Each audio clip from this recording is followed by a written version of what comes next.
question lang, Mr. Chair, kay Attorney Powa. Gusto lang po namin maklarify.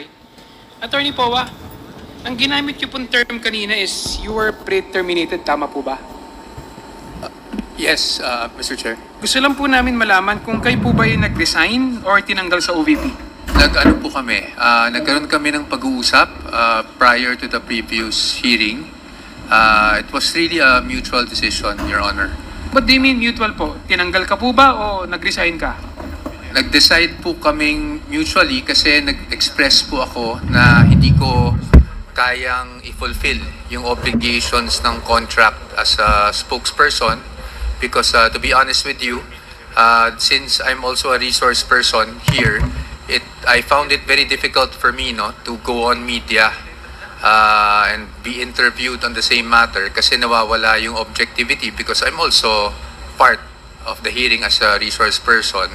So, sinabi ko po yun na I don't think I am capable of really fulfilling the contract. Naintindihan naman po ako, so we mutually decided na i-pre-terminate na po. Kasi ang contract ko po ay dapat hanggang December of this year. So, pin-re-terminate na lang po namin yung kontrata po. Kanino po kayo nagpaalam? Sa ating Vice President po. Naging mutual po ba yung decision na ito? Or I would like to think so, Your Honor, to be honest. Kasi ako naman, very forthright ako. Nagsabi ako ng difficulties that I'm encountering. Medically, I'm affected.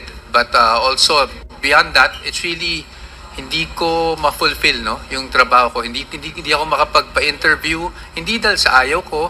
Pero I think it would be inappropriate. For example, if I'm asked about the proceedings, I would rather answer questions here rather than in the media, especially if it's a comment by a member of the committee. I think it would be inappropriate for me to comment through the media. So sa totoo lang po, nahirapan din po talaga ako and I expressed that difficulty to the principal. At I'd like to think that she really understood naman po at that's why nag-agree kami to pre-terminate. So I sent in my notice to pre-terminate the contract and wala naman pong naging problema. bakit po kayo nahihirapan? Nahihirapan po ba kayo dahil nahihirapan kayo ipagtanggol siya o meron po bang inuutos sa inyo na... Hindi naman po, Mr. Chair, sorry. Hindi naman po. It's really, try ko pong i-explain. It's for example, meron pong interview regarding the proceedings here.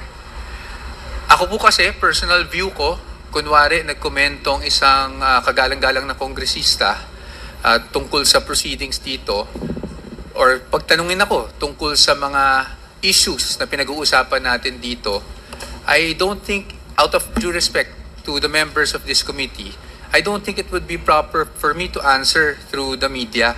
Tapos magkakaharap tayo dito. Tapos either ulitin ko lang ulit yung sinabi ko. I would rather answer the questions here as a resource person. And I don't know if it's something that the committee would appreciate where I'm coming from. But sa totoo lang po, nahirapan ako magpa-interview. Kaya po kung mapapansin nyo, hindi ako nagpa-interview since nagsimula po yung itong committee na to. Hindi po ako lumabas sa kahit anong interview. That was my difficulty personally. One more question, Mr. Chair. May mga inutos po ba sa inyo na nahihirapan kayo sundin kaya kayo nag-resign? Wala naman po, Your Honor. I would like to be clear about that also. Wala naman pong inutos sa akin. In fact, kahit po sa interviews naman, I was given free rein to whether accept or not an interview. But lately, talaga pong personally, I don't know, it's me. I think it would be inappropriate to answer things through the media rather than through a committee. And then maybe after the investigation, pag may magtanong, then we can all discuss what happened during the committee hearing. Pero kung alam nyo naman po, minsan ang media, minsan tatanungin tayo, ano ang nangyari, kung kunyari, hindi pa naman napag-uusapan sa committee, ayaw ko sanang pangunahan din po ang ating kagalang-galang na committee. Thank you, Mr. Chair. Thank you. Maligayang pagdating sa Team Sam TV, ang inyong maasahang source para sa mga pinakasariwang balita at kaganapan. Kaya, i-click na ang subscribe button at huwag kalimutang pindutin ang bell para ma-notify kayo sa tuwing may bago kaming video. Team Sam TV, inilalapit kayo sa mga balitang kailangan ninyo, araw-araw.